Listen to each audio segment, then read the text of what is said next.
Goods and services tax GST సరుకులు సేవల మీద వేసిన పన్ను 2017లో మొదలైంది. ఒకే దేశం ఒకే పన్ను పేరుతోటి దేశవ్యాప్తంగా ఒకే పన్ను వ్యవస్థను తీసుకొస్తున్నాం. దేశం అద్భుతంగా ముందుకు పోతుంది. ఇది ఒక చారిత్రాత్మకమైన నిర్ణయం ఈ ప్రభుత్వం తీసుకుందని పెద్ద ఘనమైనటువంటి ప్రకటనలు చేశారు. కానీ జీఎస్టీ అనేది సామాన్యుల పాలిట ఇది ఒక తీవ్రమైనటువంటి దాడిగా పరిణమించింది. అందుకని జీఎస్టీ అంటే గబ్బర్ సింగ్ ట్యాక్స్ లాగా, జనాన్ని భయపెట్టించే ట్యాక్స్ లాగా మారింది. సామాన్యుడు దెబ్బతిన్నాడు, చిన్న చిన్న పరిశ్రమలు దెబ్బతిన్నాయి, చిన్న చిన్న వ్యాపారస్తులు దెబ్బతిన్నారు. అప్పటికే నోట్ల రద్దుతో దెబ్బతిన్న జనం మీద ఇదొక తీవ్రమైనటువంటి పిడుగులాగా పడినటువంటి పరిస్థితి. ఇంతకాలం తర్వాత ఇప్పుడు మేము 12%, 28% ఉండవు, ఇక మేము 5%, 18% మాత్రమే ఉంటాయి. నిత్యావసర వస్తువుల మీద 5%, ఇతర వాటి మీద 18% ఉంటాయి. లగ్జరీ వస్తువుల మీద మాత్రం 40% ఉంటాయని చెప్పారు. మేము మారుస్తున్నాం, దీపావళికి మీకు కానుకగా ఇస్తున్నామని చెప్తున్నారు.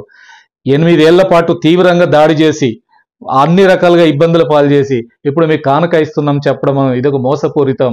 ఇన్నాళ్ళు జరిగిన నష్టానికి పరిహారం ఎవరు చెల్లిస్తారు? ఇది ప్రభుత్వం చేసిన దారుణాల్లో ఒకటి. రాబోయే బీహార్ ఎన్నికల కోసమో లేదా దిగజారుతున్న మోడీ యొక్క దాన్ని తగ్గించుకోవడం కోసమో చేస్తున్న చర్యగా ఉంది తప్ప నిజంగా ఆ రకంగా ప్రజలను దృష్టిలో పెట్టుకొని కాదన్నది వాస్తవం. ఇప్పటికైనా జీఎస్టీని తగ్గించడం ఎంతో కొంత రిలీఫ్ మాత్రం జరుగుతుంది.